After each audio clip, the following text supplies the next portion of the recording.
ऐसे भागवतम कोई भी स्कंद से आप पढ़ सकते हैं, मगर प्रभुपाद हमको एडवाइस करते हैं, सलाह देते हैं कि भागवतम का हमको पहले स्कंद से प्रारंभ करना चाहिए।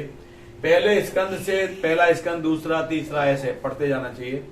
और उसके बाद में फिर हमको 10वें स्कंद पे पहुंचते पहुंचते हमको 9 स्कंद जब पढ़ लेंगे हम, तो भगवान के भगवत्व के बारे में हमको ज्ञान हो जाएगा। भगवान कितने महान है, भगवान के बारे में हम समझ जाएंगे, तत्व से समझने का प्रयास कर पाएंगे हम लोग। भगवान कहते हैं जन्म कर्म से दिव्य में यो वेति तत्व त्यक्ता दे हम पुनर्जन्म नाति महावेति, जो अर्जुन है, जो भगवान के जन्म और कर्म दिव्य हैं, जो भगवान को तत्व से जान जाता है, वो व्यक्ति ये शरीर छोड़ने के बाद दोबारा इस भौतिक जगत में जन्म लेता नहीं है। तो तत्व से जानने के लिए भागवतम के पहले स्कंद से प्रारंभ करके जब 10वें स्कंद में हम आएंगे, जब भगवान कृष्ण की जहाँ लीलाएं, बाल लीलाओं से लेकर और युवावस्था तक की लीलाएं, जहां तक हम देखते हैं कुछ लोग सहजीय लोगों को सहजीय कहते हैं, सीधे भागवतम के 10वें स्कंद में प्रवेश करने का प्रयास करते हैं, जहाँ भगवान कृष्ण की गोपियों के साथ में लीलाएं हैं। वो इतना गुह्य विषय है, उसको समझने के लिए बहुत गंभीरता चाहिए, जनरली उसको कहा नहीं जाता। भगवान कृष्ण का गोपियों के साथ जो रास नृत्य है, उसका वर्णन साधारण व्यक्तियों के सामने नहीं करना चाहिए, क्योंकि बहुत उच्च कोटि की चीज है वो। तो इसलिए जब एक स्कंद से 9 स्कंद पढ़ के जाएंगे तो हम भगवान के बारे में हम लोग जान पाएंगे, समझ पाएंगे।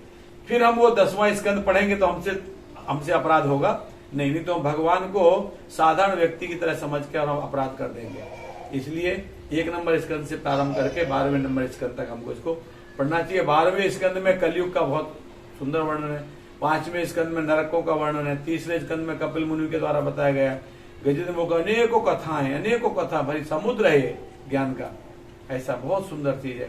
तो भागवतम सभी घर पे कहते हैं, भागवतम किसी घर पे भी है, पढ़ नहीं रहा, एटलीस्ट रखा भी है भागवतम, तो भी वो घर पवित्र हो जाता है, क्योंकि भगवान साक्षात भागवतम के रूप में भगवान है साक्षात। इस प्रकार से तो भागवतम सबको, वैष्णवों को रखना चाहिए। गीता और भागवतम ये सबको रखना चाहिए घर पर और पढ़ना चाहिए। भले ही 1 पेज पढ़ो, 2 पेज, जितना समय मिलता है, एक नियम बनाना चाहिए।